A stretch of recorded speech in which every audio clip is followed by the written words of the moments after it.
Hello everyone, welcome back to Aftermath. Today we're going to be doing episode 4 of our 5-12 player series.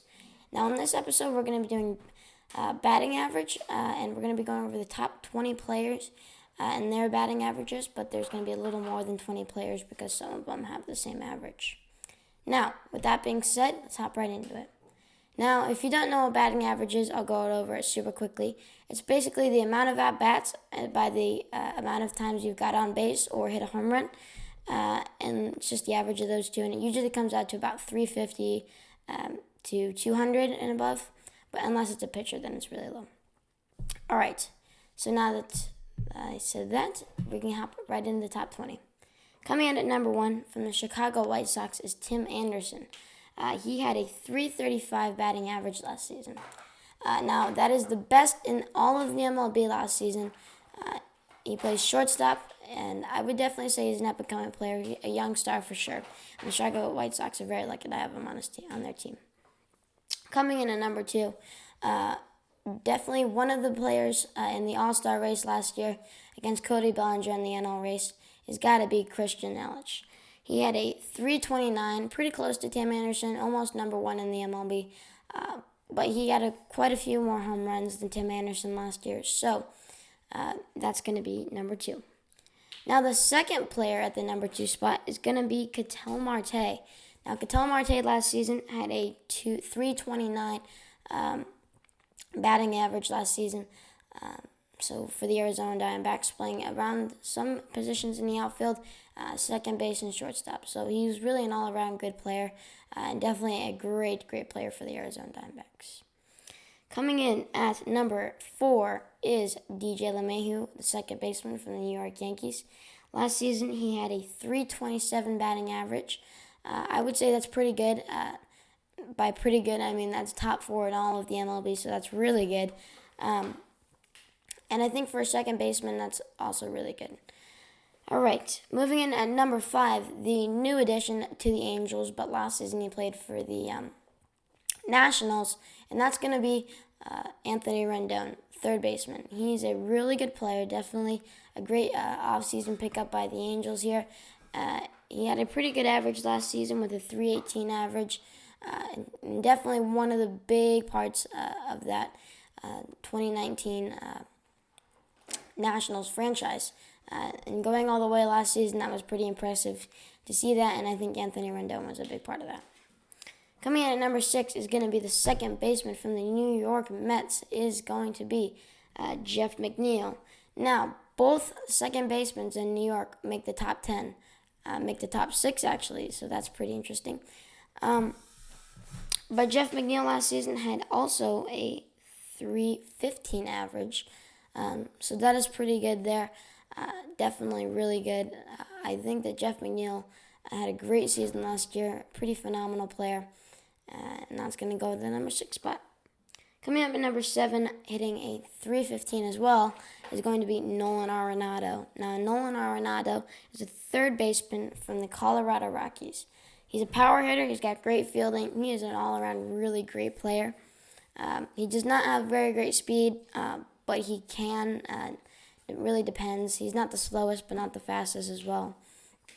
So that's really the only thing he needs to improve on, but speed is not an easy thing to improve on. So coming in at number 7 as well from the Chicago White Sox is going to be Yoán Moncada. He had a .315 average last year. He's really an infield player. He can play shortstop, he can play third, he can play second, he can play first. So he's a really great player in that regard, similar to Ketel Marte. They both really cannot play first base, I would say, but third base, Yoán Moncada, Chicago White Sox. Coming in at number 9 is Chuck Nasty, Charlie Blackmon, with a .314 average. He made the All-Star game last year and did get his first All-Star game hit, which was a home run. So that's pretty cool, a little fun fact there. Coming in at number 9 for the Pittsburgh Pirates is going to be Reynolds. He had a .314 average last year, coming at the number 9 spot. Pretty good player for the Pirates. I do think that he'll have a little bit of a better season this year. It really depends. With that being said, moving on to number 11 from the Minnesota Twins, Nelson Cruz. Now, the Twins did have a phenomenal season last year. I would totally think that they could go all the way this year. If the Nationals can do it, the Twins can most definitely do it. I do think that they had the better squad over the Nationals, but they just did not get past the Yankees, which is a tough team to beat in that stacked AL. If they're in the NL, maybe a different story, but that is going to be Nelson Cruz. Coming in at number 11 last year as well is going to be Michael Brantley, the outfielder from the Houston Astros. Now, you might be saying they did cheat. Yes, they may or may not have cheated, but it's probably, we're still going to count it because he's on the top 20 here. But he had a 311 batting average last year, not in 2017. Last year, he had a 311 batting average. Which is pretty good. The Astros, they were a pretty good team last year. And yes, they did cheat again, so-and-so. But we're still going to count it anyway. Rafael Devers, the third baseman, really young player for the Boston Red Sox, had a 311 batting average last season. So that is really, really good, especially for a young star. He's definitely up and coming for the Boston Red Sox, and it's good to know that the Boston Red Sox still have some young talent in their organization to keep them going. Coming in at number 15, Kevin Newman of the Pittsburgh Pirates. Last season, he had a 308 batting average. Another good player for the Pirates, and the second Pirates player in the top 20. So far at least. I want to keep going. Coming in, the next player is going to be Alberto, 305 batting average from the Baltimore Orioles. The Orioles did not have the greatest season, so for him to come up in the top 20 is not surprising, but it's pretty impressive. For not a very great Orioles team, to be able to shine through like that's pretty good. Coming in at number 16 as well, with a 305 batting average, is Cody Bellinger. Now, from the LA Dodgers, of course, everybody knows Cody Bellinger. Another All-Star runner, All-Star nominee, would definitely be Cody Bellinger. Now, Cody Bellinger is one of those guys who would definitely be the 5-tool player in this series. So, I think that he's going to be a really, really good player for the rest of his career.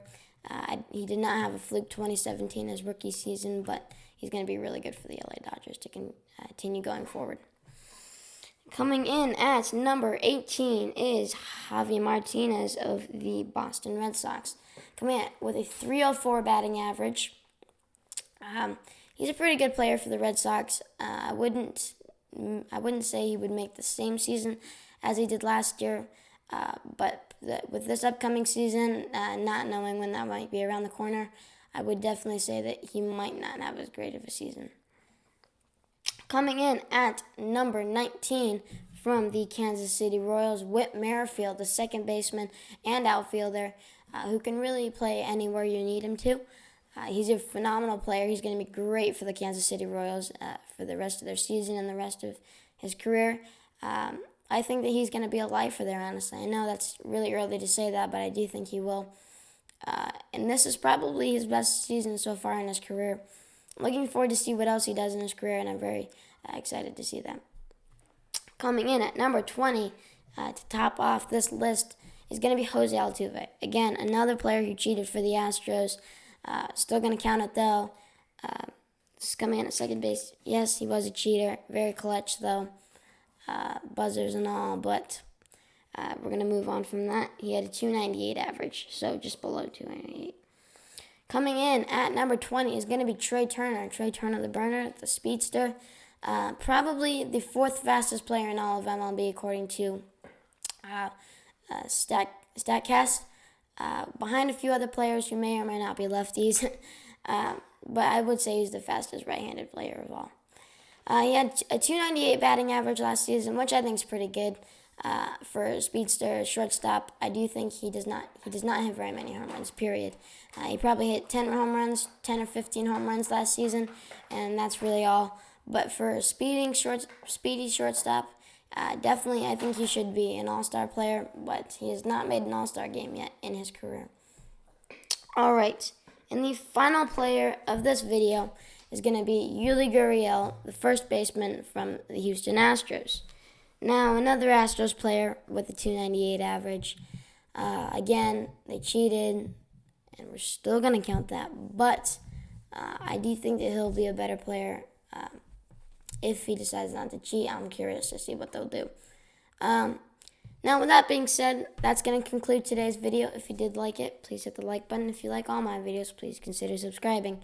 That's going to be all. See ya.